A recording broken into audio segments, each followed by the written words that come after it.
हरदोई में त्रिपाठी क्लिनिक प्रतापनगर चौराहा की डॉक्टर अटल त्रिपाठी अवंतिका त्रिपाठी ने विकासखंड अहिरोरी के ग्राम भीटादान में लोगों की जांच कर दवाई दी। इस दौरान अधिकतर बुखार, ब्लड प्रेशर, उल्टी, दस्त जैसी बीमारियों से पीड़ित मरीज अपनी जांच कराने आए। मरीजों की जांच कर रहे चिकित्सक डॉक्टर अटल त्रिपाठी ने बताया कि इस समय बीमारियों से बचने के लिए सभी को सावधानी रखने की आवश्यकता है। यदि समझदारी ना दिखाए तो तीसरी लहर का सामना भी करना पड़ सकता है। इसके अलावा ठंड का मौसम चल रहा है, जिससे बीमारियां हावी होने का प्रयास करती हैं।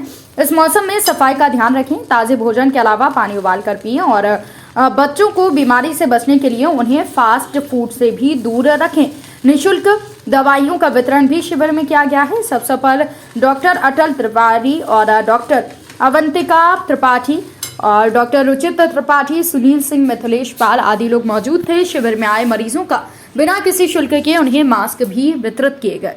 बिहार के नरकटियागंज विधानसभा की बीजेपी विधायक रश्मि वर्मा ने इस्तीफा नहीं दिया, पटना से लौटी वापस बेतिया। इसकी जानकारी देते हुए बीजेपी सांसद सह बिहार बीजेपी के प्रदेश अध्यक्ष डॉक्टर संजय जायसवाल ने क्या कुछ कहा, आप भी सुनिए। वापस ले लेंगे। इस्तीफा तभी होता है जब वो कोई विधानसभा के अध्यक्ष के सामने देता है।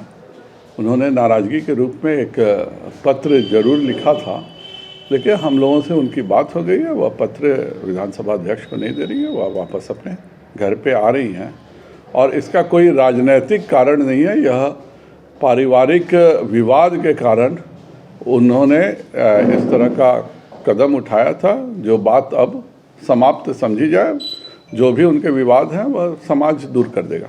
सर, उनके द्वारा पुलिस प्रशासन पर मनमानी का आरोप भी लगाया गया। यह पारिवारिक विवाद था, कुछ संपत्ति को लेकर के परिवार में डिस्प्यूट था और इस कारण उन्होंने पुलिस की भूमिका पर भी संदेह किया था। लेकिन जब कोई विवादास्पद होता है तो उसका सलूशन उच्चाधिकारियों से निकलता है। नीचे के स्तर पर थाने के सिपाहियों से अगर कोई बात भी है तो माननीय आरक्षी अधीक्षक से मिल करके जो भी सही है कदम और जो भी निदान है वह हम लोग निकालेंगे। सर, ये स्पीकर के पास गया था क्या लेटर? नहीं, स्पीकर के पास कॉपी नहीं गया था। और मेरी उनसे बात हो गई है, वह पटना जा रही थी, वह पटना से लौट करके पुनः घर वापस जा रही हैं और यह विवाद का राजनीति से कोई लेना देना नहीं है। यह शुद्ध पारिवारिक विवाद था। उनके भाई इस पर मैं टिप्पणी नहीं कर सकता हूँ। यह उनके परिवार के आपस के, उनके पति के भाइयों के विवाद के कारण इस तरह की कोई अवांछित टिप्पणी हुई थी, जिसके लिए उन्होंने तैश में आकर के अपना इस्तीफा लिख दिया था। टिप्पणी कोई बाहर का आदमी किया था? नहीं, कोई ये पारिवारिक ही आपस में पारिवारिक मामला है और परिवार के डिस्प्यूट से हुआ है। इसका किसी भी प्रकार राजनीतिक रूप से कोई संबंध नहीं है और इस बात को पूरे तौर पे समाप्त हो चुकी है। सर, वो एग्री कर गई हैं कि वो विड्रॉ कर लेंगे? हाँ बिल्कुल, वो वापस घर के लिए लौट भी आई है, आधे रास्ते से ही वो और वापस। ये जो फोटो जो उनका जो दिखाई दिया था बिल्कुल बात सही थी, ये बात मतलब कि वो मैं वही कह रहा हूँ आप लोगों से कि वह परिवार में कुछ विवाद के कारण उन्होंने तैश में आकर के उस तरह से किया था। वह बात को समाप्त समझा जाए। वो अपना पूरा कार्यकाल पूरा करेगी? जो अभी कोई पूछने की बात है। सर, कोई आपकी तरफ से मतलब कि पार्टी की तरफ से कोई एक्शन, क्योंकि इस तरह से कुछ तो मीडिया में एक पार्टी का इमेज तो खराब होने अब जब तक मैं उनसे मिल करके बात नहीं करता हूँ, इस पर मैं कोई टिप्पणी नहीं करूँगा। धन्यवाद। कुछ टेलीविज़न चैनल्स पर यह खबर दिखाई जा रही थी कि भारतीय जनता पार्टी की माननीय विधायक श्रीमती रश्मि वर्मा जी के इस्तीफे की चर्चा हो रही थी। मैंने उनसे बात किया। दरअसल बात यह हुई थी कि उनके परिवार में संपत्ति को लेकर कुछ विवाद है और उसी पे उनके आपस के पारिवारिक मित्रों में, पारिवारिक सदस्यों के द्वारा कुछ अवांछित टिप्पणी उनके विधायक पर कर दी गई थी और इसी की नाराज़गी में उन्होंने इस तरह का एक पत्र लिख दिया था। मेरी उनसे बात हो चुकी है। जो समस्या है वह पारिवारिक समस्या है, इसका राजनीतिक रूप में कोई संबंध नहीं है और बात हो चुकी है। वह बेटियां वापस भी आ रही हैं और इस प्रकरण को बंद समझा जाए। मतलब वो अपना इस्तीफा वापस ले लेंगी। इस्तीफा तभी होता है जब वो कोई विधानसभा के अध्यक्ष के सामने देता है। उन्होंने नाराज़गी के रूप में एक पत्र जरूर लिखा था, लेकिन हम लोगों से उनकी बात हो गई है। वह पत्र विधानसभा अध्यक्ष को नहीं दे रही है, वह वापस अपने घर पे आ रही हैं और इसका कोई राजनीतिक कारण नहीं है। यह पारिवारिक विवाद के कारण उन्होंने इस तरह का कदम उठाया था। जो बात अब समाप्त समझी जाए, जो भी उनके विवाद हैं वह समाज दूर कर देगा। सर, उनके द्वारा पुलिस प्रशासन पर मनमानी का आरोप भी लगाया गया। ये पारिवारिक विवाद था, कुछ संपत्ति को लेकर के परिवार में डिस्प्यूट था और इस कारण उन्होंने पुलिस की भूमिका पर भी संदेह किया था। लेकिन जब कोई विवादास्पद होता है तो उसका सलूशन उच्चाधिकारियों से निकलता है। नीचे के स्तर पर थाने के सिपाहियों से अगर कोई बात भी है तो माननीय आरक्षी अधीक्षक से मिल करके जो भी सही है कदम और जो भी निदान है वह हम लोग निकालेंगे। सर, ये स्पीकर के पास गया था क्या लेटर? नहीं, स्पीकर के पास कॉपी नहीं गया था और मेरी उनसे बात हो गई है। वह पटना जा रही थी, वह पटना से लौट करके पुनः घर वापस जा रही हैं और यह विवाद का राजनीति से कोई लेना देना नहीं है।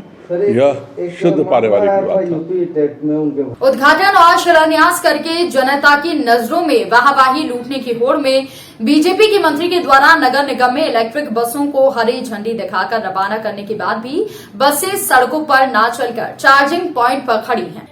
इलेक्ट्रॉनिक बसों को हरी झंडी दिखाने के बाद सिर्फ 2-3 दिनों तक इलेक्ट्रिक बसों में राहगीरों ने सफर का आनंद तो लिया, लेकिन उसके बाद वहीं बसें खड़ी हो गईं क्योंकि उनमें चार्जिंग नहीं हो पा रही है। आपको बता दें कि बीती 4 जनवरी को कैबिनेट मंत्री सुरेश खन्ना ने 5 इलेक्ट्रिक बसों को हरी झंडी दिखाकर रवाना किया। बस में बैठकर कुछ दूरी तक सफर भी किया, लेकिन 2-3 दिनों तक चलने के बाद ये सभी बसें ककरा चार्जिंग पॉइंट पे जाकर खड़ी हो गईं क्योंकि इनकी चार्जिंग नहीं हो पा रही है। ककरा न्यू सिटी में बने इलेक्ट्रिक बसों के चार्जिंग पॉइंट के इंचार्ज नवीन कुमार का कहना है कि बसों को चार्ज करने वाला चार्जर लगकर तैयार नहीं हो पाया है। इसका कार्य अभी चल रहा है। जिन 5 बसों को मंत्री ने हरी झंडी दिखाकर रवाना किया था वो बसें कंपनी से चार्ज होकर आई थी, जिनकी चार्जिंग 2-3 चलने के बाद डाउन हो गई। अभी यहाँ पर ये बस चार्ज नहीं हो पा रही हैं, इसलिए सभी 5 बस खड़ी हैं। उम्मीद है कि 5-10 दिनों के बाद ये बसें दोबारा चार्ज होकर सड़कों पर चलने लगेंगी। यहाँ पर नगर निगम में इलेक्ट्रिक बसें स्टार्ट हो गई, क्या कुछ अभी तैयारी है यहाँ पर चार्जिंग पॉइंट को लेकर? चार्जिंग पॉइंट में सर काम हो रहा है धीरे धीरे। अभी जो है लोग नाश्ता करने गए हुए, अपने लंच करने गए हुए हैं। बाकी यहाँ काम चल रहा है। ये कुछ दिनों में 3-4 दिन के भीतर में आपको ये सारा चीज़ें तैयार होती हुई दिख जाएंगी और गाड़ियाँ अपनी 3-4 दिन के भीतर में ही रोड पे आपको दिखना फिर दोबारा से चालू हो जाएंगी। क्या अभी कोई बसें चार्ज हो सकती हैं यहाँ पे? यहाँ पे अभी पैनल वगैरह ST-LT पैनल अपने रखे हुए हैं। जैसे ही ये तैयार हो जाएंगे फिर अपनी गाड़ियाँ चार्ज होना चालू हो जाएंगी। जो बसें उद्घाटन हुई थी, हरी झंडी दिखाई थी, वो क्या यहीं से चार्ज हुई थी, कंपनी से चार्ज होकर आई थी? नहीं, यहाँ से नहीं चार्ज हुई थी, वो कंपनी से चार्ज होकर आई थी। अब बसें नहीं चल रही, खड़ी हैं, यही दिक्कत आ रही है ना कि चार्जिंग पॉइंट कंप्लीट नहीं है अभी? जी, अभी चार्जिंग पॉइंट कंप्लीट नहीं है। यहाँ पे जैसे ही चार्ज होना चालू हो जाएगी फिर यहाँ रोड पे निकलना भी चालू हो जाएगा। रविवार शाम आक्रोशित ग्रामीणों ने ECL के रवैये से क्षुब्ध होकर जमकर बवाल काटा। दरअसल ECL के कापासारा आउटसोर्सिंग के द्वारा खदान में कोयला उत्पादन को लेकर रोजाना ब्लास्टिंग की जाती है।